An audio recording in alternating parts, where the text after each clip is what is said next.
আসতালাহু fish শরিয়া, রাসূল করিম সাল্লাল্লাহু আলাইহি ওয়াসাল্লাম যে কয়েকটা দিনকে ঈদ বানিয়েছেন, এর বাইরে কোনো দিনকে ঈদ বানানো বিদআ, লা আসলাহু ফিশ শরিয়া, ইসলামী শরিয়া এটার কোনো ভিত্তি নাই। এবার আপনাদের কাছে আমি জানতে চাই, রাসূলুল্লাহ সাল্লাল্লাহু আলাইহি ওয়াসাল্লামের যুগে 12ই রবিউল আউয়াল কোনো ঈদ ছিল? বড় আস্তে বলেন, 12ই রবিউল আউয়াল কোনো ঈদ ছিল? সাহাবায়ে কেরামের যুগে 12ই রবিউল আউয়াল কোনো ঈদ ছিল? তাবেঈদের যুগে 12ই রবিউল আউয়াল কোনো ঈদ ছিল? এটা আপনি ইমাম ইবনে কাসির রাহিমাহুল্লাহ লিখেছেন, আরো অনেক ইমামগণ লিখেছেন। এটা ইরবিলের বাদশা মুজাফফর উদ্দিন শুরু করেছেন, আমি সেই দিকে যাচ্ছি না। এবার বুঝেন, রাসূলুল্লাহ সাল্লাল্লাহু আলাইহি ওয়াসাল্লাম রবিউল আউয়ালে জন্মগ্রহণ করেছেন, রাসূলুল্লাহ সাল্লাল্লাহু আলাইহি ওয়াসাল্লাম পৃথিবীতে এসেছেন। আমরা খুশি না বেজার? জোরে বলেন, আমরা খুশি না বেজার? রাসূলুল্লাহ সাল্লাল্লাহু আলাইহি ওয়াসাল্লাম পৃথিবীতে আসছেন, আমরা খুশি না বেজার? দেখি আমরা কারা কারা খুশি, একটু হাত তুলি তো। রাসূলুল্লাহ ইসলামের আগমনে আমরা খুশি না বেজার? রাসূলুল্লাহ সাল্লাল্লাহু আলাইহি ওয়াসাল্লামের আগমন, এটাকে বলে মিলাদুন নবী। আমাদের দেশে একদল মানুষ আছে, বলবে যারা মিলাদুন নবী মানে না তারা কাফের। আরে মিলাদুন নবী মানে রাসূলুল্লাহ সাল্লামের জন্ম, রাসূলুল্লাহ সাল্লাম জন্মগ্রহণ করেছেন, এ কথা কি পৃথিবীর কেউ অস্বীকার করে? قال الله تبارك وتعالى من يطع الرسول فقد اطاع الله। বাংলাদেশ জাতীয় সিরাত কমিটির উদ্যোগে আয়োজিত আজকের ওই ঐতিহাসিক সিরাতুন নবী সাল্লাল্লাহু আলাইহি ওয়াসাল্লাম মহাসম্মেলনের আসলে কোনো ধরনের লৌকিকতা ছাড়া একটা কথা বলি। এখানে আমি ওয়াজ করার জন্য আসি নাই, হুজুরকে বলছি আমি শুরু থেকে শেষ পর্যন্ত থাকবো ওয়াজ শোনার নিয়তে। এশার আজান হয়ে গিয়েছে, সামনে এশার নামাজ পড়বো, বড়রা কথা বলবেন। ছোট ছোট কয়েকটা কথা আমি আপনাদেরকে বলবো। এক নম্বর যে কথা, এটা হলো চার মাযহাবের স্বীকৃত একটা মূলনীতি। ইমাম সারাখসি রাহিমাহুল্লাহ রাসূলুল্লাহ সারাখসিতে পাবেন, ইমাম ইবনু দাকিকিল ঈদ রাহিমাহুল্লাহর ইহকামুল আহকাম শরহ উমদাতুল আহকামে পাবেন, হাফেজ ইবনু হাজার আসকালানী রাহিমাহুল্লাহর ফাতহুল বারিতে পাবেন, আরও অসংখ্য কিতাবে ইবনুল হুমাম রাহিমাহুল্লাহর ফাতহুল কাদিরে পাবেন।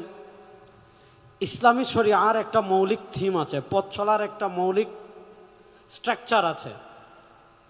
যেমন মনে করেন নামাজ, রোজা, হজ, যাকাত, ইবাদাত, ঈদ, অর্থাৎ ইসলামী শরিয়ার আমরা যেগুলাকে ঈদ বলি, এগুলার ক্ষেত্রে ইসলামী শরিয়ার মৌলিক মূলনীতি হলো বাংলাদেশের সব আলেমরা, মনে করেন আমাদের বাংলাদেশের সবচেয়ে বড় আলেম আব্দুল মালিক শাহ হুজুর, আব্দুল মালিক শাহ হুজুর বাংলাদেশের সব আলেমদেরকে নিয়ে যদি চান যে কোনো একটা দিনকে উনি ঈদ বানাই ফেলবেন, আব্দুল মালিক সাহেব কেন, পৃথিবীর কোনো আলেমের এই অধিকার নাই যে সব আলেমরা মিলে চাইলেই কোন একদিনকে ঈদ বানিয়ে ফেলবেন। এই অথরিটি ইসলামী শরিয়া কোনো আলেমদেরকে দেওয়া দূরের কথা, সাহাবা একরামের এই অধিকার নাই। কেন নাই? ইসলামী শরিয়ায় কোন দিন ঈদ হবে, কোন দিন ঈদ হবে না, এটাকে ইসলামী শরিয়ার পরিভাষায় বলে তাওকিফি, অর্থাৎ কোনটা ইবাদত হবে কোনটা না, কোন সময় নামাজ পড়বেন কখন না, কখন রোজা রাখবেন কখন না, কোন দিন ঈদ পালন করবেন কোন দিন না, এই বিষয়টার সম্পর্ক কিয়াসের সাথে না, এই বিষয়টার সম্পর্ক ইজতিহাদের সাথে না, এই বিষয়টার সম্পর্ক রায়ের সাথে না, বরং এই বিষয়টা হলো তাওকিফি। এটা আল্লাহর পক্ষ থেকে আসবে ফেরেশতাদের মাধ্যমে রাসূলুল্লাহ ইসলামের কাছে, আর রাসূলুল্লাহ সাল্লাল্লাহু আলাইহি ওয়াসাল্লামের পক্ষ থেকে আসবে উম্মার কাছে। এজন্য আবেগ দিয়ে, যুক্তি দিয়ে, ভালোবাসার নামে কোনো দিনকে ঈদ বানানোর অধিকার ইসলামী শরিয়ায় নাই। এজন্য ইমাম ইবনু দাকিকিল ঈদ রাহিমাহুল্লাহ উনি ইন্তেকাল করেছেন 702 হিজরিতে। ইমাম ইবনু দাকিকিল ঈদ রাহিমাহুল্লাহ তার ইহকামুল আহকাম শরহ উমদাতুল আহকামের 2 নম্বর খণ্ডের 210 নম্বর পৃষ্ঠায় লিখেছেন, কি লিখেছেন? রাসূলুল্লাহ সাল্লাল্লাহু আলাইহি ওয়াসাল্লাম থেকে যেই দিনগুলো ঈদ হয়েছে এর বাহিরে একটা দিনকে ঈদ হিসাবে ইবনু দাকিকিল ঈদ রাহিমাহুল্লাহ দেখিয়েছেন, সেটা হলো কি জিলহজ মাসের 18 তারিখ। সেই দিন কাদের ঈদ? ইবনু দাকিকিল ঈদ রাহিমাহুল্লাহ বলেছেন রাফিজিদের ঈদ। সেই ঈদের নাম কি? ঈদে গাদির। আমাদের বাংলাদেশে দেখবেন এই বছর 18 জিলহজ বিশাল আনুষ্ঠানিকতা করে একটা ঈদ পালন করা হয়েছে, যে ঈদের নাম হলো ঈদে গাদির। এরকম রাসূলুল্লাহ সাল্লাল্লাহু আলাইহি ওয়াসাল্লামের আমাদেরকে যে কয়েকটা দিন ঈদ বানিয়ে গিয়েছিলেন, এর বাহিরে প্রথম শিয়া রাফিদিরা হযরত আলী রাদিয়াল্লাহু তাআলার মুহাব্বতের নামে একটা ঈদ বানিয়ে ফেলেছিল, যে ঈদের নাম হলো ঈদ গাদির। এরকম এটা ইবনু দাকিকিল ঈদ রাহিমাহুল্লাহ তার ইহকামুল আহকামে লিখেছেন। এরপরে আবার আরেকটা ঈদ অনেক বছর পরে হয়েছে 12 রবিউল আউয়াল, যে ঈদের নাম হলো ঈদে মিলাদুন নবী। আমি আপনাদেরকে শুধু দুইটা কথা বলি, ইমাম ইবনে রজব হাম্বলী রাহিমাহুল্লাহ 795 হিজরিতে ইন্তেকাল করেছেন। তার লিখিত লাতাইফুল মাআরিফ ফিমা লিমাওয়াসিমিল আম মিনাল ওয়াযাইফ এই কিতাবে পাবেন। মুসান্নাফে আব্দুর রাজ্জাক থেকে হাদিস এনেছেন। ইমাম আব্দুর রাজ্জাক আস-সানাআনী রাহিমাহুল্লাহ যিনি 210 হিজরিতে ইন্তেকাল করেছেন, তিনি তার মুসান্নাফে আব্দুর রাজ্জাকের কিতাবুস সিয়ামের বাবু আশহুরিল হুরুম তাউস থেকে মুরসাল সূত্রে হাদিস এনেছেন। আর তাউসের মুরসাল গ্রহণযোগ্য, এটা সারা দুনিয়ার উলামা ইকরাম ঐক্যমত। আল্লাহ রাসূল সাল্লাল্লাহু আলাইহি ওয়াসাল্লাম স্পষ্ট ভাষায় বলেছেন, লা তাত্তাখিযু শাহরান ঈদা ওয়া লা তাত্তাখিযু ইয়াওমান ঈদা। একদম সহিহ হাদিস। আল্লাহ রাসূল সাল্লাল্লাহু আলাইহি ওয়াসাল্লাম তার উম্মতকে সতর্ক করেছেন যে আমি তোমাদেরকে যে কয়েকটা দিন ঈদ দিয়েছি, আমি তোমাদেরকে বাৎসরিক ঈদ দিয়েছি ঈদুল ফিতর, আমি তোমাদেরকে বাৎসরিক ঈদ দিয়েছি ঈদুল আজহা, আমি তোমাদেরকে সাপ্তাহিক ঈদ দিয়েছি জুমার দিন, আমি তোমাদেরকে যে সকল দিন ঈদ দিয়েছি, অর্থাৎ শারঈ রাসূলুল্লাহ সাল্লাল্লাহু আলাইহি ওয়াসাল্লাম থেকে যে কয়েকটা দিন ঈদ এসেছে, এরপরে কোন দিনকে আমরা ঈদ বানাতে পারবো কিনা, কোন ফকির ঈদ বানাতে পারবে কিনা, মুজতাহিদরা ঈদ বানাতে পারবে কিনা, উলামায়ে কেরাম ঈদ বানাতে পারবে কিনা, রাষ্ট্র চাইলে ঈদ বানাতে পারবে কিনা, আল্লাহ রাসূল সাল্লাল্লাহু আলাইহি ওয়াসাল্লাম স্পষ্ট নিষেধ করেছেন। কি নিষেধ করেছেন? তিনি বলেন, আমার উম্মাহ শুনো, লা তাত্তাখিযু শাহরান ঈদা ওয়া লা তাত্তাখিযু ইয়াওমান ঈদা। আল্লাহ রাসূল সাল্লাল্লাহু আলাইহি ওয়াসাল্লাম বলেন, আমি যে কয়েকটা দিন ঈদ দিয়েছি এর বাহিরে লা তাত্তাখিযু ইয়াওমান ঈদা, নিজেদের পক্ষ থেকে কোন দিনকে ঈদ বানায়ো না। এজন্য ইমাম ইবনে রজব হাম্বলী রাহিমাহুল্লাহ তাআলা লাতাইফুল মাআরিফে লিখেছেন, বুখারী শরীফের একটা বিখ্যাত ব্যাখ্যা গ্রন্থের কথা আমরা জানি, ফাতহুল বারী, যেটা ইবনে হাজার আসকালানী লিখেছেন। এছাড়া ফাতহুল বারী নামে আরেকটা বিখ্যাত ব্যাখ্যা গ্রন্থ আছে, যেটা ইবনে হাজার আসকালানী রাহিমাহুল্লাহর আগে ইমাম ইবনে রজব হাম্বলী রাহিমাহুল্লাহ লিখেছেন। ইমাম ইবনে রজব হাম্বলী রাহিমাহুল্লাহ তাআলা লাতাইফুল মাআরিফে লিখেছেন, ইমাম ইবনে রজব হাম্বলী রাহিমাহুল্লাহ তাআলা ফাতহুল বারীতে লিখেছেন, রাসূলুল্লাহ সাল্লাল্লাহু আলাইহি ওয়াসাল্লাম যে কয়েকটা দিনকে ঈদ বানিয়েছেন, ওয়া মা আদা যালিকা ফাত্তিখাযুহু মাওসিমান ওয়া ঈদান বিদআতুন লা আসলাহু ফিশ শরিআহ। রাসূল করিম সাল্লাল্লাহু আলাইহি ওয়াসাল্লাম যে কয়েকটা দিনকে ঈদ বানিয়েছেন, এর বাইরে কোন দিনকে ঈদ বানানো বিদআ, লা আসলাহু ফিশ শরিআহ, ইসলামী শরিয়া এটার কোনো ভিত্তি নাই। এবার আপনাদের কাছে আমি জানতে চাই, রাসূলুল্লাহ সাল্লাল্লাহু আলাইহি ওয়াসাল্লামের যুগে 12 রবিউল আউয়াল কোন ঈদ ছিল? বড় আস্তে বলেন, 12 রবিউল আউয়াল কোন ঈদ ছিল? সাহাবায়ে কেরামের যুগে 12 রবিউল আউয়াল কোন ঈদ ছিল? তাবেঈদের যুগে 12 রবিউল আউয়াল কোন ঈদ ছিল? এটা আপনি ইমাম ইবনে কাসির রাহিমাহুল্লাহ লিখেছেন, আরো অনেক ইমামগণ লিখেছেন। এটা ইরবিলের বাদশা মুজাফফর উদ্দিন শুরু করেছেন, আমি সেই দিকে যাচ্ছি না। এবার বুঝেন, রাসূলুল্লাহ সাল্লাল্লাহু আলাইহি ওয়াসাল্লাম রবিউল আউয়ালে জন্মগ্রহণ করেছেন, রাসূলুল্লাহ সাল্লাল্লাহু আলাইহি ওয়াসাল্লাম পৃথিবীতে এসেছেন। আমরা খুশি না বেজার? জোরে বলেন, আমরা খুশি না বেজার? রাসূলুল্লাহ সাল্লাল্লাহু আলাইহি ওয়াসাল্লাম পৃথিবীতে আসছেন, আমরা খুশি না বেজার? দেখি আমরা কারা কারা খুশি, একটু হাত তুলি তো। রাসূলুল্লাহ ইসলামের আগমনে আমরা খুশি না বেজার? রাসূলুল্লাহ সাল্লাল্লাহু আলাইহি ওয়াসাল্লামের আগমন, এটাকে বলে মিলাদুন নবী। আমাদের দেশে একদল মানুষ আছে, বলবে যারা মিলাদুন নবী মানে না তারা কাফের। আরে মিলাদুন নবী মানে রাসূলুল্লাহ ইসলামের জন্ম, রাসূলুল্লাহ ইসলাম জন্মগ্রহণ করেছেন, এ কথা কি পৃথিবীর কেউ অস্বীকার করে? আরে ভাই, রাসূলুল্লাহ ইসলাম জন্মগ্রহণ না করলে আপনি তার উম্মাহ হলেন কেমনে? রাসূলুল্লাহ ইসলাম জন্মগ্রহণ না করলে আপনি শরিয়া পেলেন কেমনে? রাসূলুল্লাহ ইসলাম জন্মগ্রহণ না করলে আপনি দিন পেলেন কেমনে? তো মিলাদুন নবী মানে রাসূলুল্লাহ সাল্লাল্লাহু আলাইহি ওয়াসাল্লামের জন্ম। আল্লাহ রাসূল সাল্লাল্লাহু আলাইহি ওয়াসাল্লাম জন্মগ্রহণ করেছেন, তার উসিলায় দিন পেয়েছি, তার উসিলায় শরিয়া পেয়েছি, তার উসিলায় জান্নাতের সন্ধান পেয়েছি, তার উসিলায় আলো পেয়েছি, তার উসিলায় শ্রেষ্ঠ উম্মাহ হয়েছি, তার উসিলায় সবচেয়ে মর্যাদাবান উম্মাহ হয়েছি। সুতরাং যার কারণে আমরা শ্রেষ্ঠ উম্মাহ হয়েছি, যার কারণে দিন পেলাম, কোরআন পেলাম, হাদিস পেলাম, শরিয়া পেলাম, তার আগমনে আমরা খুশি না বেজার? জুড়ে বলেন, খুশি না বেজার? এবার বলেন, রাসূলুল্লাহ সাল্লাল্লাহু আলাইহি ওয়াসাল্লাম পৃথিবীতে আগমন করেছেন, আমরা খুশি। সেই খুশি আমরা প্রকাশ করতে চাই কি চাই না? চাই। বলেন, সেই খুশি আমরা প্রকাশ করতে চাই কি চাই না? চাই। এবার আমরা বলি রাসূলুল্লাহ সাল্লাল্লাহু আলাইহি ওয়াসাল্লামের আগমনে আমরাও খুশি, রাসূলুল্লাহ সাল্লাল্লাহু আলাইহি ওয়াসাল্লামের জন্মের খুশি আমরা প্রকাশ করতে চাই। এবার প্রশ্ন হলো, রাসূলুল্লাহ সাল্লাল্লাহু আলাইহি ওয়াসাল্লামের জন্মের খুশি আমরা কিভাবে প্রকাশ করব? উত্তর হলো, রাসূলুল্লাহ সাল্লাল্লাহু আলাইহি ওয়াসাল্লামের জন্মের খুশি আমরা প্রকাশ করতে চাই ওইভাবে যেইভাবে করেছেন রাসূল সাল্লাল্লাহু আলাইহি ওয়াসাল্লাম, যেইভাবে করেছেন সাহাবায়ে কেরাম। এবার প্রশ্ন হলো, রাসূল করিম সাল্লাল্লাহু আলাইহি ওয়াসাল্লাম তার জন্মের খুশি কিভাবে প্রকাশ করেছেন? এটা জানার জন্য পৃথিবীর এত দূরে যাওয়ার দরকার নাই। আপনি সহিহ মুসলিমে যান, সহিহ মুসলিমের কিতাবুস সিয়াম অধ্যায়ে ইমাম মুসলিম রাহিমাহুল্লাহ হাদিস এনেছেন।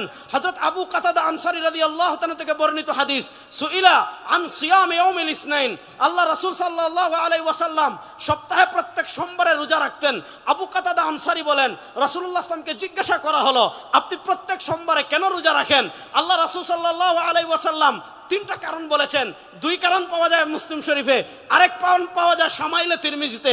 কারণ নম্বর এক, আল্লাহ নবী বলেন ফিহি ওয়ালিদতু, আমি সোমবারে রোজা রাখার এক নম্বর কারণ, সোমবারে আমি জন্মগ্রহণ করেছি। আমি সোমবারে রোজা রাখার দুই নম্বর কারণ, ফিহি উবাসু আলাইয়া, আমার উপর সোমবারে প্রথম ওহী আসছে। সোমবারে রোজা রাখার তিন নম্বর কারণ, নবী বলেন সোমবারে বান্দার আমল আল্লাহর কাছে পেশ করা হয়।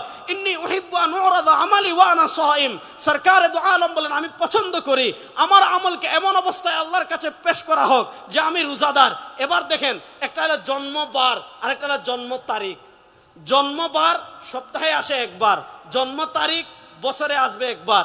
আমাদের আপা 5 আগস্ট পলাইছেন, আচ্ছা তাহলে 5 আগস্ট বছরে আসে একবার। উনি পলাইছেন কিবারে? সম্ভবত রবিবারে। রবিবার আসে কিবার?